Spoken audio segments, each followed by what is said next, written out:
사랑하는 성도 여러분, 우리는 욥기 31장을 통해 욥이 평소에 얼마나 의로운 삶을 살았었는지 구체적으로 살펴보고 있습니다.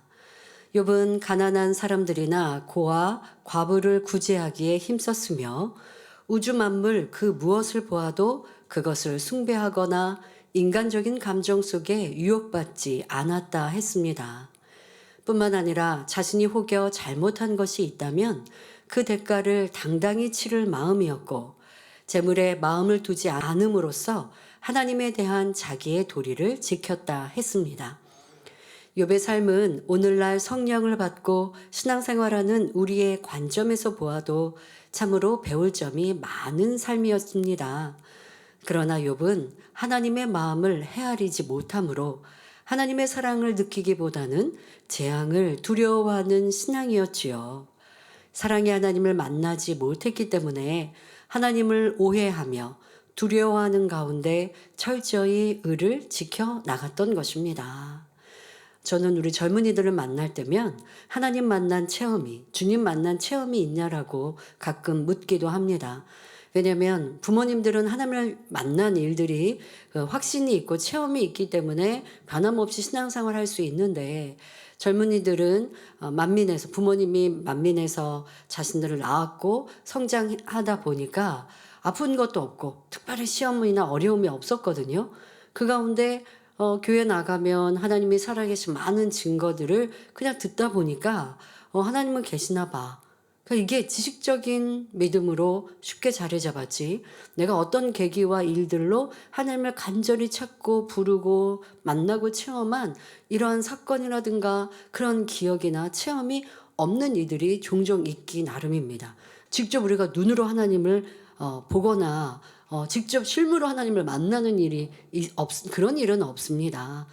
특별히 영안이 열려 하나님의 빛을 보거나 옷자락을 보는 그 또한도 쉽지 않거든요. 왜? 너무나 빛이 밝기 때문에요. 그러나 우리가 하나님을 만났다라고 하는 건 우리 삶 속의 문제를 해결해 주시는 하나님, 치료하시는 하나님, 또한 너무나 크고 넓으신 세상이 줄 수 없는 평안과 사랑을 우리 마음에 느낄 수 있도록 해 주시기 때문에 분명 만나는 체험을 할 수 있습니다. 사람과 사람을 만나듯 사람과 사람이 손을 잡으면 그 온기가 느껴지듯 아버지의 사랑도 주님의 사랑도 우리 가운데 영적으로 느끼지만 그것이 내 마음에 한가득 추억으로 기억으로 또 현재의 그 삶으로 살아갈 수 있습니다. 기도할 때 그냥 막연하게 부르짖는 것이 아니라 하나님이 내 기도를 들으시지. 그리고 여러분들 영의 기도를 체험하는 분들은요. 내가 평상시에 생각해보지 않았던 기도의 내용들이거든요. 그리고 이게 밝은 감동함 속에서 충만히 기도하면요. 내가 이렇게까지 말을 잘했나? 그래서 사랑은 오래 참고 사랑은 온유하며 이걸 암송하면서 하나하나 조목조목 나의 안에 영적인 사랑이 부족한 것들을 찾아서 사랑은 오래 참고 했는데 그러면 아버지 하나님 사랑은 오래 참는다고 하셨는데 제게 오래 참지 못한 것을 깨닫기 원합니다. 그러면서 어떻게 기도해요? 오래 참음의 설명을 해주신 거 있잖아요. 그걸 요약해서 입으로 아버지 하나님 오래 참으면 참을 것도 필요 없다고 하셨는데 상대가 나를 불편케 하고 힘들게 하니까 제 마음에는 감정이 일어났는데 이거 참는 거 아니잖아요. 그러니까 말씀을 입으로 고백하고 그 말씀과 제 삶을 빗대어서 부족한 것들을 찾아 아버지 하나님 제가 이렇게 부족하네요. 용서해 주시고 이제 아버지 원하신 영적인 사랑을 채울 수 있게 해주세요라고 이제 기도한단 말이에요. 그러면 그 사랑장을 놓고 기도할 때면 그게 몇 년 며칠 하는 거예요.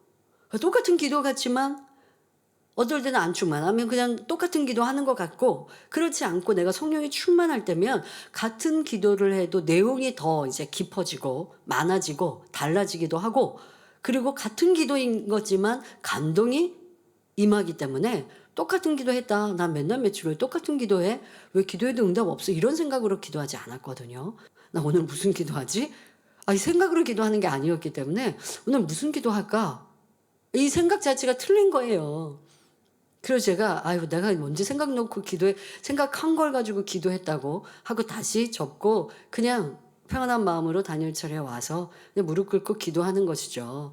그리고 감동을 입으면 내가 언제 무슨 말 할 게 없었는데 라는 생각이 무색할 만큼 술술술술 나오는 것이고 아, 이런 기도도 하면 되는구나. 제가 기도하는 걸 깨달아서 아, 이런 기도 이렇게 하면 되는구나 하고 다음에 또 그렇게 기도하게 되는 거거든요.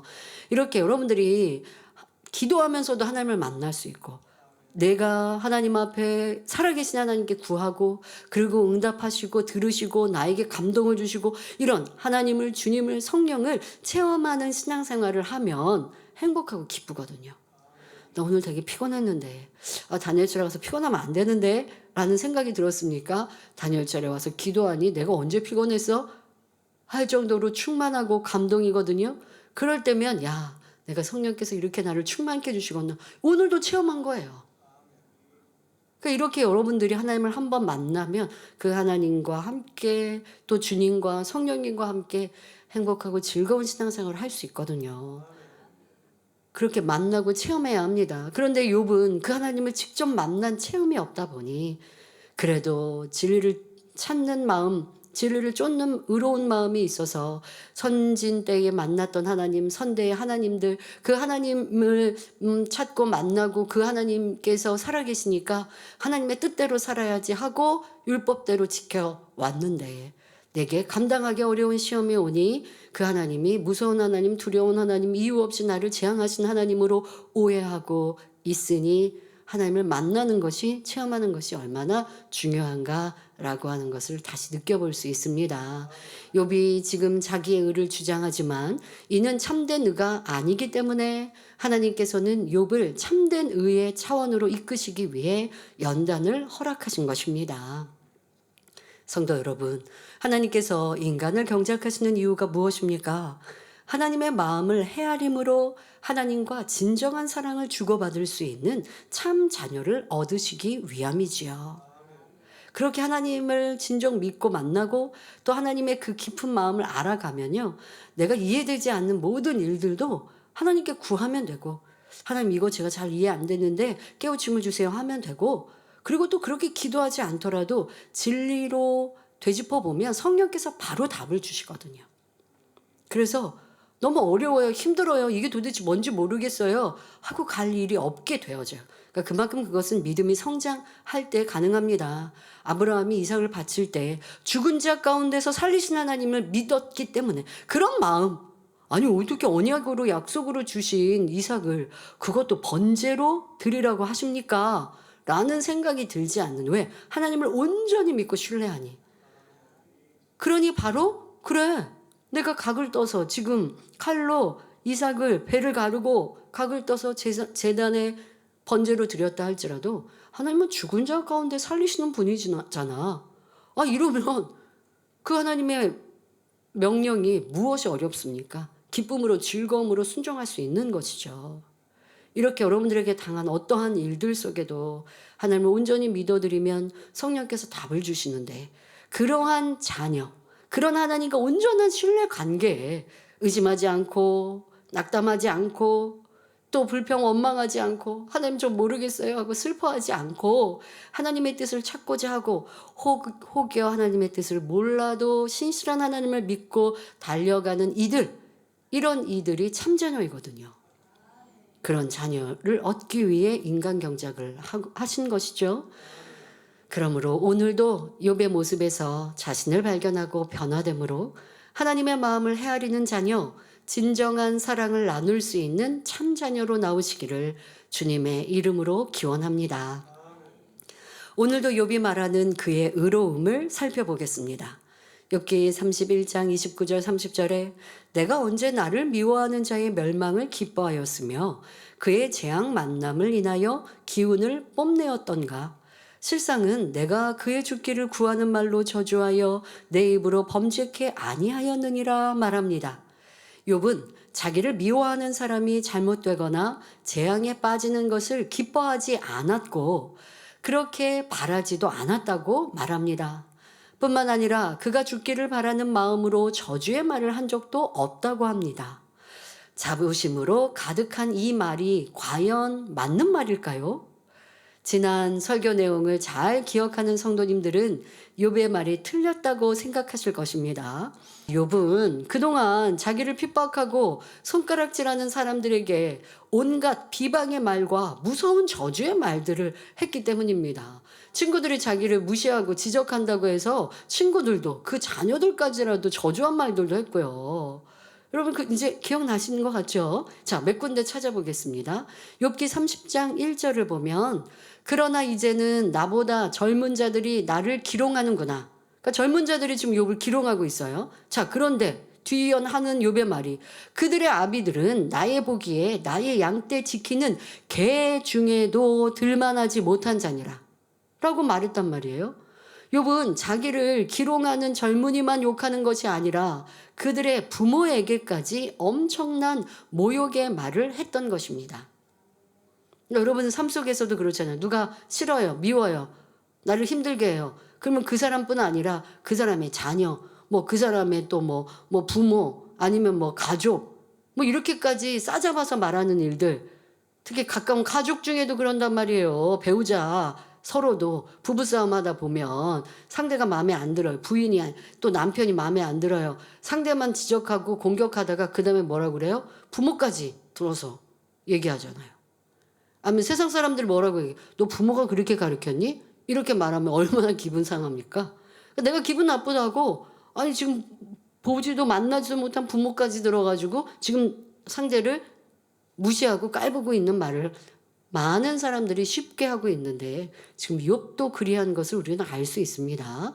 또 욥기 27장 14절 15절을 보면 그 자손이 번성하여도 칼을 위하며 그 후에는 식물에 배부르지 못할 것이며 그 자손들은 식물에 배부르지 못할 것이며 그 남은 자는 연병으로 묻히리니 그의 과부들이 울지 못할 것이며 말했습니다. 이는 악한 당사자뿐 아니라 그 후손까지도 심판을 받아야 마땅하다는 것이니 얼마나 악한 말입니까? 본문에 내 입으로 범죄케 아니하였느니라 한 말과는 완전히 모순되는 말이지요. 욥은 선행과 구제가 많았지만 이는 어디까지나 자신과 걸림이 없는 사람들에게 베풀 수 있는 한계적인 선이었습니다. 자, 여러분들도 나 많이 구제하는데요, 나 많이 이렇게 밥도 사주고 돌아보는데요 하십니까? 자, 그런데 내가 좋은 사람에게만 내가 할 수 있는 만큼만 하는 건 아버지 원하시는 선 구제 아니라는 것이에요. 그럼 나를 괴롭게 하는 사람도요, 예, 그런 사람에게도 선대하시라고요. 이것이 아버지가 원하시는 그거 아름다운 마음이라고 하십니다. 하지만 먼저는 여러분 순서는 분명히 있습니다. 내 가족, 일가 친척, 내 주변부터 살피는 게 우선이죠. 그렇게 살피고 그리고 또 그 이후에 사람들도 더 넓히고 할 수 있대? 더더욱 그런데 여러분 주변의 사람 중에 나를 괴롭게 하고 힘들게 하는 사람, 그 사람은 난 몰라 하지 말고 그런 사람에게 더 선대하여 화평을 이루는 것이 주님의 뜻입니다. 만일 욥이 자기를 핍박하고 힘들게 하는 사람들까지도 이해하고 용서와 긍휼을 베풀 수 있는 마음이었더라면 지금의 연단을 받지 않았을 것입니다. 그러나 욥은 이런 영적인 차원의 의는 알지 못했습니다. 욥은 일반 사람들보다는 선하고 의로웠지만 온전하지 않은 의, 육적인 의의 차원에 머물러 있었지요. 그러면 영적인 의로움이란 어떤 것입니까? 누가 오른뺨을 때리면 왼뺨도 대줄 수 있는 마음, 누가 속옷을 달라면 겉옷까지도 줄 수 있는 마음, 아니 여기서 누가는 악한 자가, 나를 괴롭게 하는 자가, 미운 사람이 오리를 가자고 하면 심리까지도 동행할 수 있는 마음이 하나님이 원하시는 의라는 것입니다. 하나님께서는 욥에게 이러한 의의 마음을 원하셨습니다. 혹시 초신자 되시는 분들 말씀을 들어보니까 하나님이 원하시는 의는 이렇게 높고 이렇게 많이 희생해야 되고 그래서 그런 의를 바라시니까 착한 욥을 연단하셨다고 하는데, 야, 이거 하나님 믿는 거 되게 어렵다 하시지 마십시오. 믿음의 단계에 따라 또 그 마음의 분량 이룬 만큼 하나님께서 또 연단도 하시지, 그냥 이렇게 이제 막 온 성도들에게 이러한 마음을 바라시지는 않아요. 차근차근 성장해 가시면 되니까 어려워하고 부담스러워하지는 마시고요. 하지만 더 최고의 아름다운 마음, 이러한 하나님의 마음, 주님의 마음이 있고 그런 마음을 우리가 담고자 노력하면 하나님은 우리에게 손해보게 하시는 것이 아니라 넘치는 축복도 주시는 것입니다. 그렇게 마음과 믿음이 하나님을, 주님을 향해 달려가는 사람이라 한다면 이제 멈추지 말고 가장 아름다운 단계까지, 바로 자기를 십자가에 못 박는 사람을 위해 아버지여 저희를 사하여 주옵소서, 자기의 하는 것을 알지 못함이니이다 라고 기도하셨던 예수님, 또 자기를 돌로 쳐 죽이는 이들을 위해 주여 이 죄를 저들에게 돌리지 마옵소서 라고 기도했던 스데반 집사처럼 온전한 선의 차원을 이루기를 원하십니다. 자, 여러분들에게도요, 또한 욥에게도 그러한 마음을 원하셔서 연단하고 계십니다. 하나님께서는 우리에게 이 마음을 원하시는데 여러분도 도전하시겠습니까? 저는 도전하겠습니다.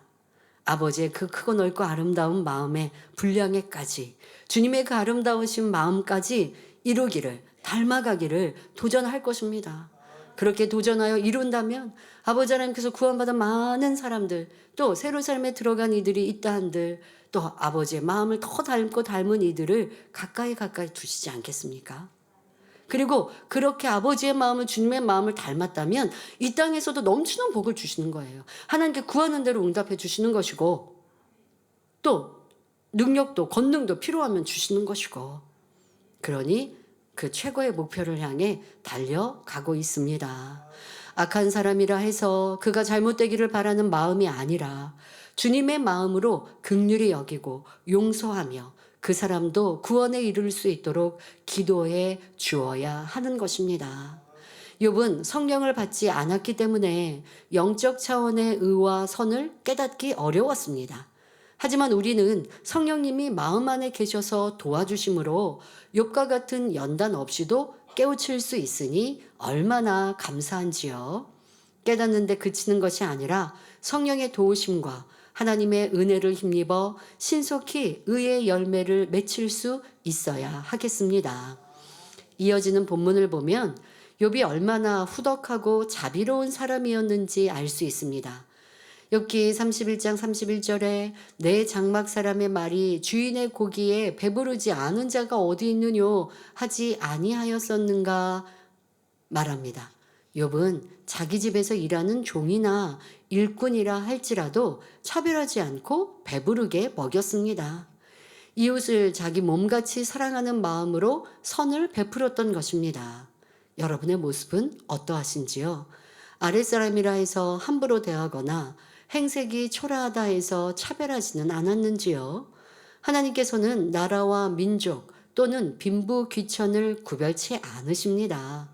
특정인을 편애하지 않으시며 누구에게나 동일한 사랑과 구원의 은총을 베푸는 분이십니다.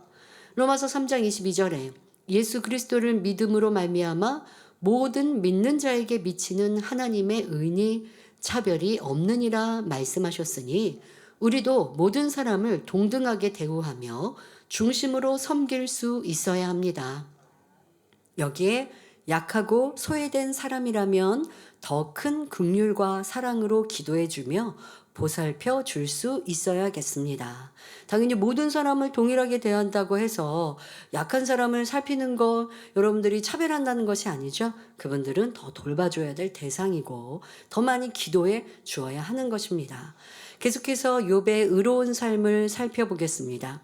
욥기 31장 32절에 나그네로 거리에서 자게 하지 아니하고 내가 행인에게 내 문을 열어주었었노라 말합니다. 욥은 나그네가 노숙하지 않도록 배려해 주었으며 낯선 행인도 집으로 들여서 따뜻하게 대접해 주었습니다.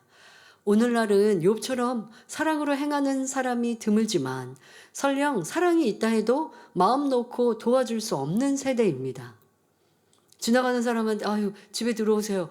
하다가 그 사람을 돌변할 수도 있으니까 이런 부분은 여러분들이 절제하셔야 되겠습니다. 그런 방법이 아니어도 여러분들이 할 수 있습니다. 너무나 죄로 간영하여 이웃 간에도 믿을 수 없으며 더구나 낯선 사람에게 문을 열어준다는 것은 생각조차 할 수도 없는 시대가 되었습니다. 하지만 이런 상황에서도 사랑과 배려의 마음이 있다면 선을 베풀 수 있는 방법은 얼마든지 있습니다. 원로 목사님께서는 이 설교를 하시면서 교회를 개척하시기 전 시장에서 가게를 운영하실 때 있었던 일을 말씀해 주셨습니다. 그 시절에는 정신 이상자나 잠자리가 없어 떠돌아다니는 사람들이 많이 있었습니다. 그들 중에 가게 앞에서 잠을 자려는 사람이 있으면 가게 안으로 들어와서 자라고 권유하셨죠. 하지만 대부분은 들어오지 않았고 그래서 할 수 없이 이부자리를 내어다가 길에 깔아주고 또 덮어주셨습니다. 자, 요즘에 누가 내 집 앞에서 노숙을 한다면 어떠하시겠습니까? 저리 가라고. 아니면 신고하겠죠?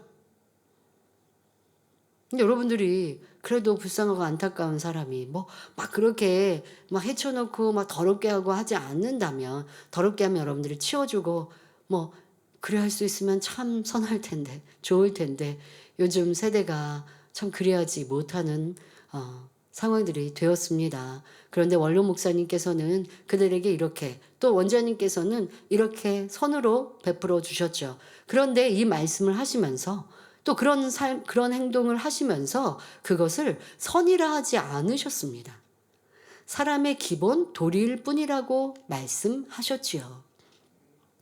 이렇게 하나님의 자녀들은 이웃을 내 몸같이 사랑하며 상대의 슬픔을 내 슬픔으로 여기고 살펴주며 있는 곳곳에서 그리스도의 향기를 발할 수 있어야 합니다. 여러분들이 소소한 선행이 세상에 있는 빛이 되어지고 아름다운 모습이 되어집니다.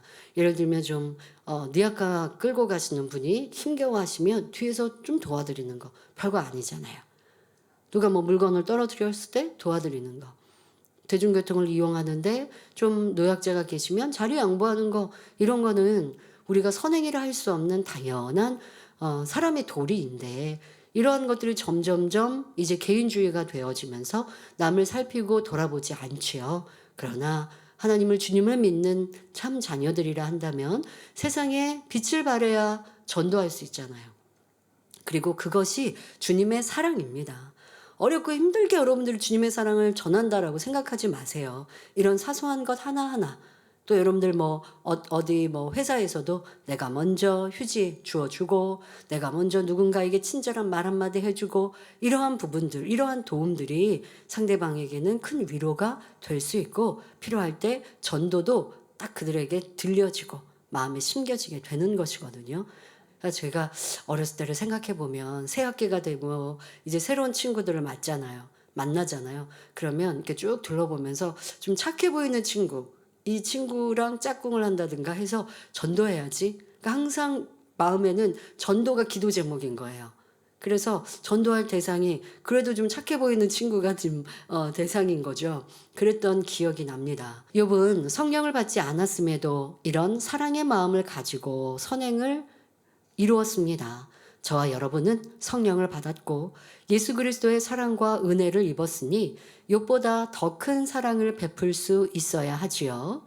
이어지는 본문을 보면 욥기 31장 33절 34절에 내가 언제 큰 무리를 두려워하며 족속의 멸시를 무서워함으로 잠잠하고 문에 나가지 아니하여 타인처럼 내 죄악을 품에 숨겨 허물을 가리웠었던가 말합니다.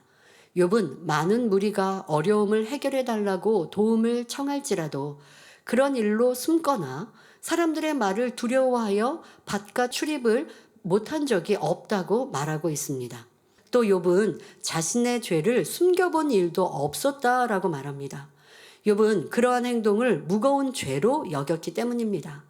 자기가 옳다고 여기는 것을 행치 않으면 스스로 죄인으로 여길 만큼 아름답고 정직하며 진실한 마음을 가졌던 것입니다.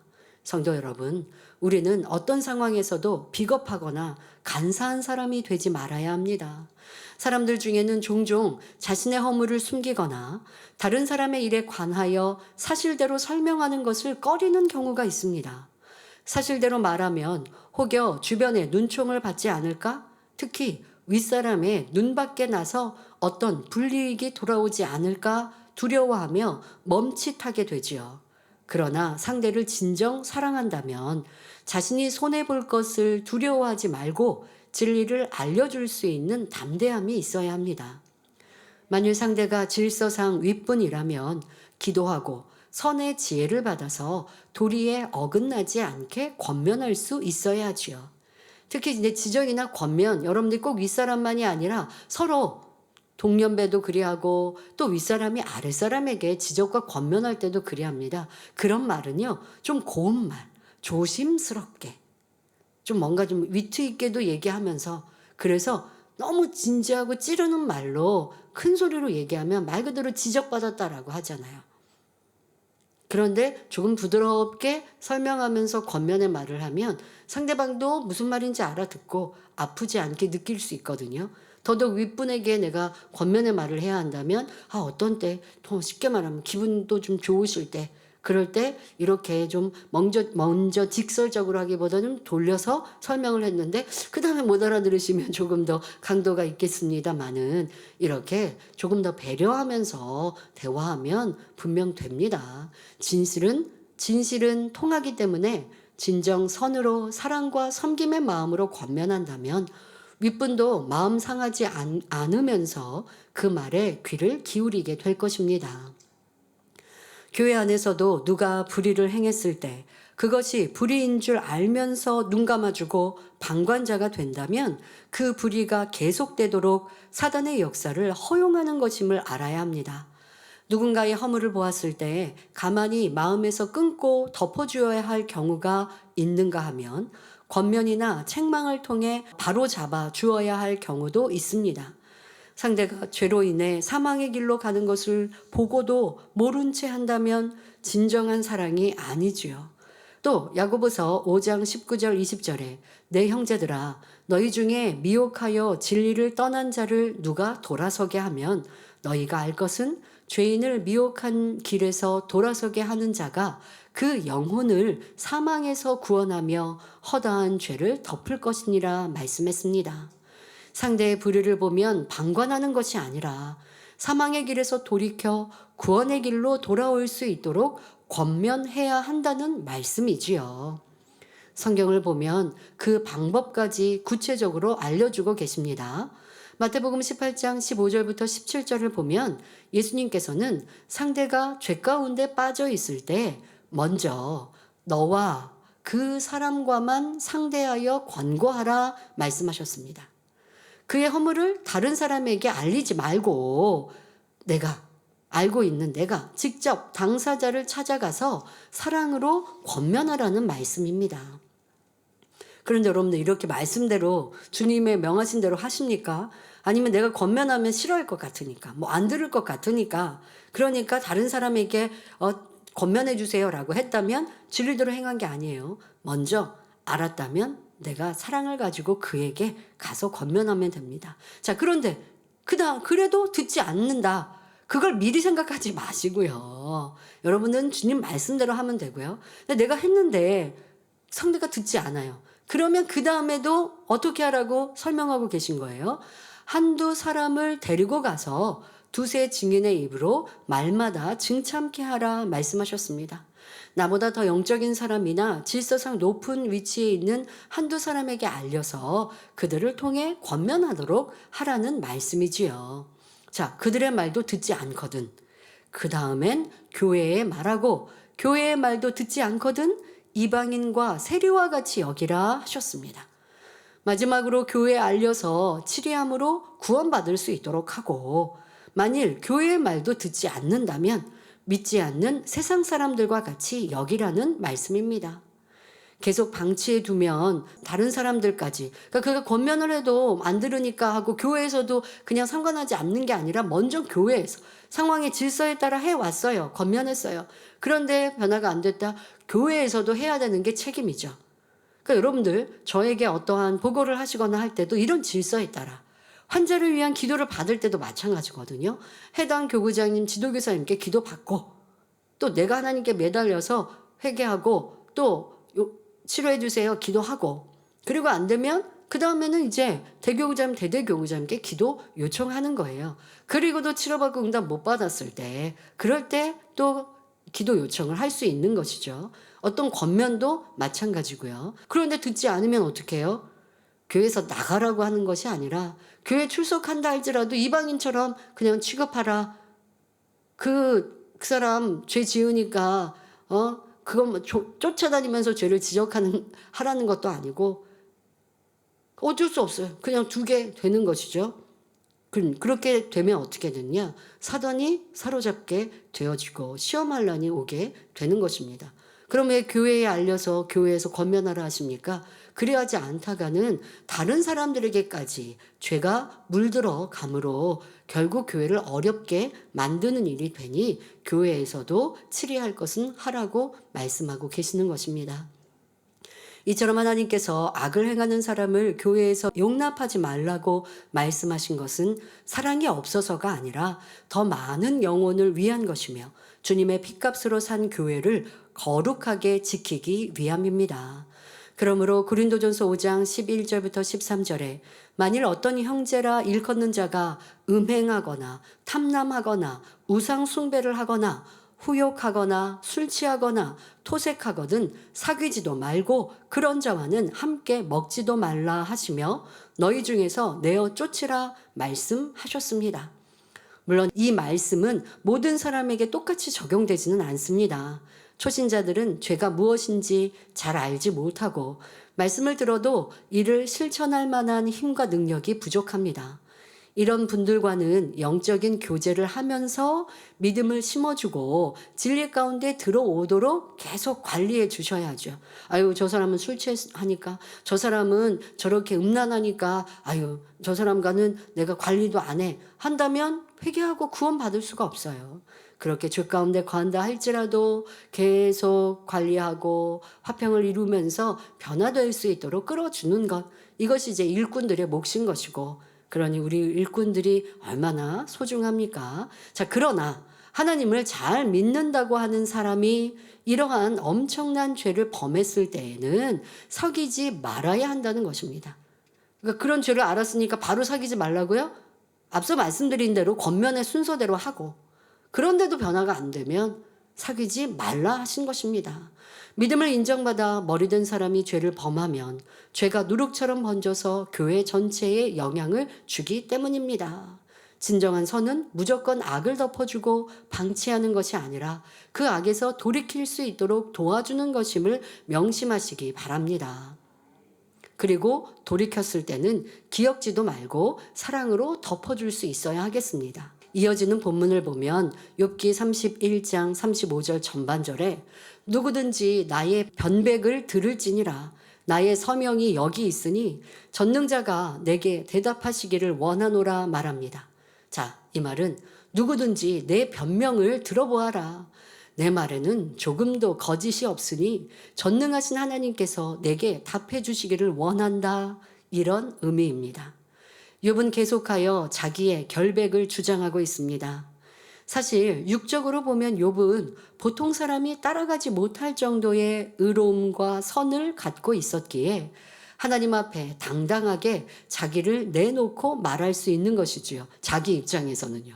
그런데 친구들은 욥에게 죄가 있어 하나님이 징계하는 것이라며 핍박하고 조롱하니 욥은 너무 억울했습니다.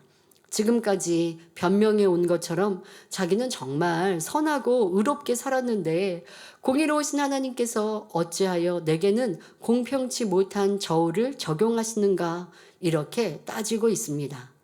계속해서 자기 의를 주장하면서 이 모든 것을 알고 계시는 하나님께서 대답해 주기를 원한다고 항의 아닌 항의를 하는 것입니다.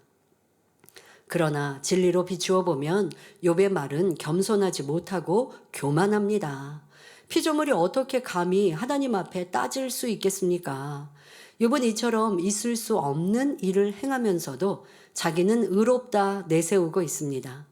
독자 이삭을 번제로 바치라는 하나님 말씀에도 조금의 변명 없이 순종한 아브라함의 의, 복음을 전하다가 매맞고 감옥에 갇혀도 하나님을 찬미했던 사도 바울의 의와는 너무나 거리가 멀지요. 만일 욥이 아브라함의 입장에 선다면, 욥이 아브라함의 상황이 되었다면, 하나님 이삭을 번제로 바치라니요? 내가 무슨 잘못을 했기에 이렇게 말도 안 되는 명령을 하십니까? 대답하시옵소서 하며 따질 것입니다. 이는 참된 의인의 모습이 아니기 때문에 하나님께서 욥을 연단하실 수밖에 없는 것입니다. 참으로 하나님의 의를 쫓았던 믿음의 선진들은 하나님 앞에 변명하거나 따지는 일이 없었습니다. 믿음을 지키려다가 사자굴에 던져지고 풀무불에 던져져도 감사했던 다니엘과 그의 세 친구의 모습이 진정 하나님께서 인정하시는 의임을 알아야 합니다. 자, 그런데 여러분들이 이 욥의 하나님에 대한 변명이나 하나님에 대한 원망을 나는 욥보다 낫다라고 오해하시고 착각하시는 분들이 꽤 있을 수 있어요. 왜? 우리는 하나님께 하지는 않는다고 생각하기 때문에. 나는 하나님께 하지는 않아요. 나를 힘들게 한 사람들에게 원망하고 불평하고 그들에게 따지고 싶은 마음인 거지 하나님께 하지는 않아요라고 하십니까? 이는 욥보다 더 낮은 마음이에요. 낮은 믿음이에요. 왜냐? 욥은 지금 사람들이 자기에게 이렇게 자기를 비난하고 한다 할지라도 그 모든 것을 하나님께 돌리고 하나님께 따지고 있지만 그게 도리어 하나님을 인정하는 욥의 모습인 거예요. 자, 여러분들, 내가 어려움을 당했습니다. 그 어려움을 당했을 때 하나님을 인정하는 사람은 어떻게 합니까? 어려움을 당한 내 잘못을 찾습니다. 그러니까 내가 무엇이 문제일까를 찾아요. 욥도 그런 자세인 거예요. 그런데 자기에는 잘못한 게 없으니까 지금 하나님께 저 잘못한 거 없는데 왜 이런 일을 주십니까? 라고 말하는 거예요. 지금 욥이 하나님께 대하여 하니까 세상 사람이 하나님께 원망하는 차원이 아닙니다. 그러니까 하나님을 알고 믿는 사람이라면 우리의 모든 크고 작은 문제와 일들을 하나님과의 관계에서 찾아야 돼요. 그런데 많은 신앙인들이요, 그 문제를 해결할 때 사람과 해결하려고 하잖아요. 왜 저 사람이 나를 미워해? 나 저 사람한테 잘못한 거 없는데? 이렇게 끝나버려요. 그리고 나를 미워하는 사람을 같이 미워하거나 서운해하거나 합니다. 그런데 하나님을 인정하는 사람은 무엇일까요? 저 사람은 나를 미워해요. 그러면 아버지 하나님, 제가 그 사람에게 실수하고 잘못한 것을 찾게 해주시고, 제가 그 사람에게 서운케 했던 것을 찾게 해주시고, 또 제가 그 사람에게 섬기고 사랑하지 못하는 저의 마음 용서해 주세요. 이런 자세로 나와요. 하나님을 믿노라 하고 하나님을 사랑한다 하면서 내게 당한 어려움, 나를 어렵게 한 사람들에게 문제를 해결하고자 하고 그 사람들을 탓하는 것, 그는 욥의 차원보다는 저 밑에 있는 거예요. 여러분들은 내게 만난 일들 속에서 하나님과 해결하려고 하지 않았던 이것이 하나님을 온전히 믿어드리지 않은 욥보다 못한 모습임을 발견하시고, 지금 욥도 큰 잘못이지만 내가 사람들에게는 불평 원망했지만 저는 하나님께는 안 해요. 이 또한도 여러분들 하나님을 무시하고 업신여기고 하나님과 상관없는 내 신앙이 되어 있는 것도 찾아보시길 바랍니다. 욥은 진리 자체를 알지 못하니 계속해서 자기 의를 당당하게 주장해 나갑니다. 욥기 31장 35절 후반절부터 37절에 내 대적에 기록한 소송장이 내게 있었으면 내가 어깨에 매기도 하고 면류관처럼 머리에 쓰기도 하며 내 걸음의 수요를 그에게 고하고 왕족처럼 그를 가까이 하였으리라 말합니다. 무슨 의미일까요? 자, 욥은 자기의 허물을 기록한 소송장이 있다면, 누군가 나의 허물을 지금 보고 그것을 너 그렇게 욥이 이렇게 잘못되었어요 라고 말하고 그렇게 표현한다면 그것을 자랑스럽게, 이 소송장을 자랑스럽게 어깨에 매기도 하고 면류관처럼 귀히 여겨서 머리에 쓰겠다고 말하고 있는 것입니다. 자, 무슨 말이냐? 욥이 자신의 삶을 돌아볼 때 하나님 앞에서 소송당할 만한 어떤 잘못도 없기에 떳떳하게 이런 말을 할 수 있는 것이에요. 만일 자기가 깨닫지 못하는 불의가 있어서 누군가 그것을 지적해 준다면 그 말을 면류관처럼 귀하게 여길 뿐 아니라 그 사람을 왕족처럼 떠받들며 가까이 하겠다는 것입니다. 이것이 지금 욥의 진심이에요. 지금 자기의 잘못을 깨닫지 못해서 지금 이렇게 발버둥 치고 있는 것이지, 누군가가 이해될 만큼 깨우침만 주기만 하면 아멘, 감사합니다. 그 사람에게 선물 사주고 그 사람을 소중히 여기고 귀히 여길 수 있는 것이 지금 욥의 중심인 것이에요. 욥은 자기를 깨우쳐주는 선생이 있다는 자체를 너무 감사하고 기뻐하는 마음입니다. 그러면 욥은 친구들의 지적을 받지 못하던데요? 라고 물으실 분도 계실 것입니다. 이는 욥의 입장에서 볼 때 친구들은 바른 선생이 되어줄 수 없고 그들의 지적 또한 옳지 않기 때문입니다. 하지만 욥은 근본적으로 선한 양심을 가진 사람이었기에 지적받기를 좋아했다는 것입니다. 우리도 영적으로 성장하려면 칭찬이나 위로받기를 좋아하기보다는 권면과 지적받기를 사모해야 합니다. 잠언 29장 15절에 책직과 꾸지람이 지혜를 준다 말씀했으니 자신의 부족함을 지적해주고 바른 길을 권면해주는 사람에게 감사해야 하지요.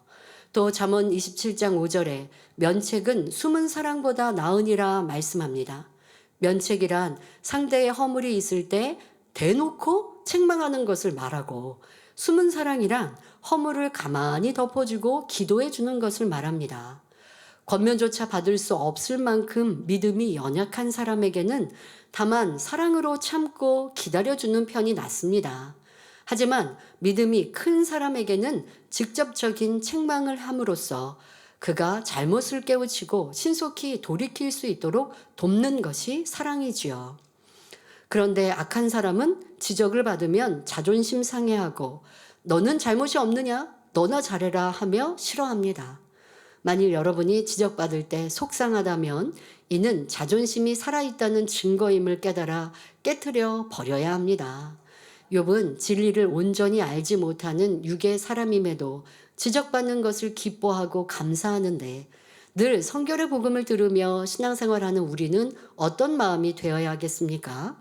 에베소서 5장 13절에 그러나 책망을 받는 모든 것이 빛으로 나타나나니 나타나지는 것마다 빛이니라 말씀한 대로 지적이나 책망을 받을 때마다 중심으로 감사하며 즉시 돌이킴으로 더욱 신속히 빛 가운데로 들어가실 수 있기를 바랍니다.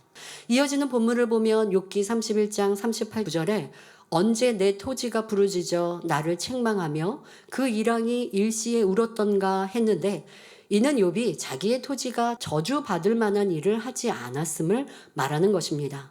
옛날에는 주요 산업이 농업이었기 때문에 토지는 매우 중요한 재산이었으며 농사는 생존과 직결되는 일이었습니다. 그러니 만일 누군가에게 너의 농사가 망해버렸으면 좋겠다 라고 말한다면 큰 저주였지요. 지금 시대로 바꾸어 말하면 내 사업이 실패해버렸으면 좋겠다 라는 말과 다름없는 것입니다. 그런데 욥은 이런 말을 들을 만한 악을 행치 않았다는 것입니다. 또 여기서 우리가 알아야 할 것은 악인이 밭에 씨를 뿌린다고 해서 그의 농사가 잘못되기를 바라는 것은 큰 잘못이라는 사실입니다. 하나님께서는 악인에게나 선인에게나 동일하게 햇볕과 비를 주십니다. 또한 땅은 정직해서 누가 씨앗을 심든지 싹을 내는 것이 순리입니다. 똑같은 땅인데 악한 사람이 심는다 해서 싹을 내지 않거나 반대로 선한 사람이 심는다 해서 싹이 더 잘 나는 것도 아니지요.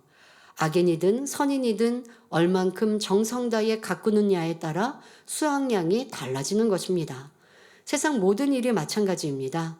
악인도 수고와 노력을 하면 그에 대한 열매를 거두게 되어 있기 때문에 다른 사람의 성공에 대해 의문을 품지 말아야 합니다. 그러나 심판의 날에 악인과 선인이 거두는 열매는 전혀 다릅니다. 요한복음 5장 29절에 선한 일을 행한 자는 생명의 부활로 악한 일을 행한 자는 심판의 부활로 나오리라 말씀한 대로 우리가 예수 그리스도를 믿음으로 선을 심으면 영생의 열매를 거두고 반대로 악을 심으면 영벌의 열매를 거두게 되는 것이 공의의 법칙입니다. 그러니 이 땅에 사는 동안 악인이 잘 되는 것처럼 보여도 불편해할 것도 없고 선인이 억울한 일을 당한 것처럼 보여도 염려할 것이 없습니다. 일시적으로는 악이 승리하는 것처럼 보일 수도 있고 불의한 사람이 잘 되는 것처럼 보일 수도 있지만 결국은 선이 악을 이긴다는 사실을 잊지 마시기 바랍니다.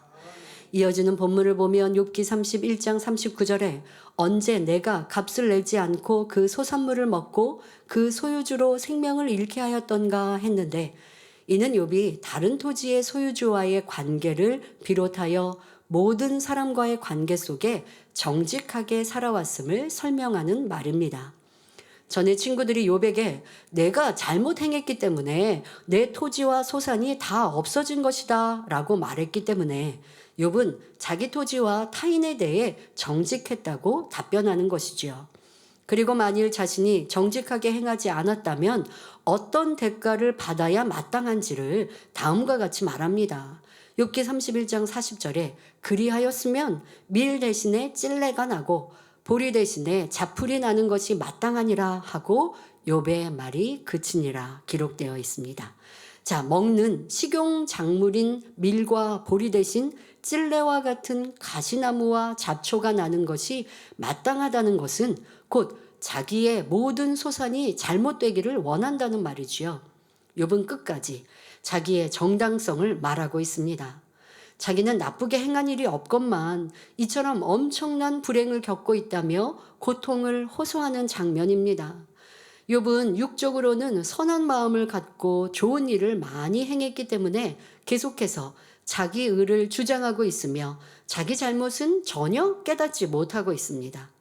욥이 신속히 자기 악을 깨달아 통에 자복해야 하는데 여전히 자기 의를 주장하고 있으니 아직 연단이 끝나지 않는 것입니다. 결론을 말씀드립니다. 사랑하는 성도 여러분, 욥은 육적으로 볼 때는 보통 사람이 따를 수 없는 선과 의로움을 가진 사람이었습니다. 우러나는 마음과 사랑으로 선행과 구제에 힘썼고 혹여 자신에게 잘못이 있다면 당연히 대가를 치르고자 하는 마음이었지요. 하지만 시험할 난이 오자 하나님 앞에 따지고 친구들과 끊임없이 변론을 했으며 조금도 양보하거나 져주는 모습이 없고 많은 사람을 자기 아래에 두는 교만함이 있었습니다. 또 자기를 해롭게 하는 사람에게는 서슴없이 저주하는 모습도 볼 수 있었지요.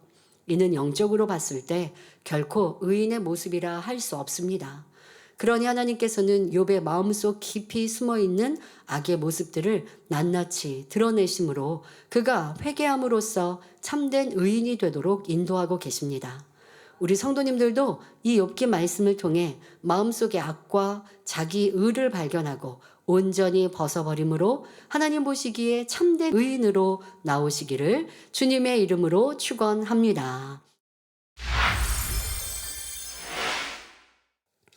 할렐루야. 전능하신 사랑의 아버지 하나님, 이 시간 기도받는 모든 성도님들을 위해 안수하여 주옵소서. 전국 전 세계 하나님의 자녀들 위해 시공간을 초월하여 역사하여 주시옵소서. 믿어지는 믿음을 주시고 부정적인 생각과 의심의 세력을 물리쳐 주옵시며 모든 시험 환난도 물리쳐 주옵소서. 머리부터 발끝까지 오장육부, 뼈 마디마디, 온몸의 신경, 조직, 세포 등 성령의 불로 태우시고 근본의 빛으로 역사하여 주옵소서. 예수 그리스도의 이름으로 명하노니 원수마귀 사단아 모든 질병, 균, 연약함아 물러가라. 빛이여 임하라. 모든 불치, 난치병도 성령의 불로 태워 깨끗게 하여 주옵소서. 말라리아를 비롯한 모든 풍토병도 물리쳐 주옵소서. 감기, 기침, 열, 몸살, 독감 등 각종 유행성 질병도 다 물러가라. 어떠한 질병도 틈타지 않게 지켜 주옵소서. 각종 암과 전이된 것, 에이즈, 백혈병, 뇌졸중, 고혈압, 저혈압, 심장병, 폐병, 위장병, 당뇨, 부인병, 피부병, 갑상선 질환과 모든 염증도 깨끗게 하여 주옵소서. 소아마비, 중풍, 관절염, 디스크도 온전케 하여 주옵소서. 요통, 두통, 신경통을 비롯한 모든 통증은 사라질지어다. 간질, 자폐증, 우울증, 조울증, 공황장애, 노이로제, 치매 등 모든 정신질환도 물러가라. 모든 마비된 것도 풀어지고 일어나 걷고 뛸지어다. 눈도 잘 보이게 하옵시고 귀도 잘 들리게 하여 주옵소서. 소경은 눈을 뜨고 귀머거리는 들으며 벙어리는 말할지어다. 각종 사고 후유증도 깨끗게 하시고 부러진 뼈도 붙여 주옵소서. 화상 입은 것도 온전케 하시고 화기야 물러가라, 열도 물러가라. 아버지 흉터나지 않게 역사하여 주옵소서. 마약을 비롯하여 각종 약물과 독극물 중독도 깨끗함을 입을지어다. 죽은 신경과 세포가 살아나며 죽은 자도 살아나게 하여 주옵소서. 잉태의 축복도 주시기를 원합니다. 예수 그리스도의 이름으로 명하노니 원수마귀 사단아 하늘 공중 권세 잡은 악의 영들아 물러가라. 그의 사자들도 물러갈지니라.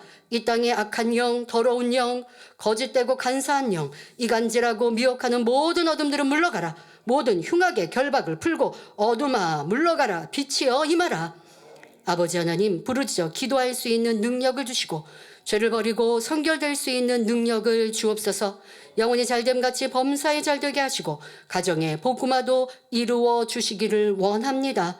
한 주간도 모든 사고와 재앙으로부터 지켜주시고 불통이 없는 형통한 삶을 살 수 있도록 축복해 주옵소서.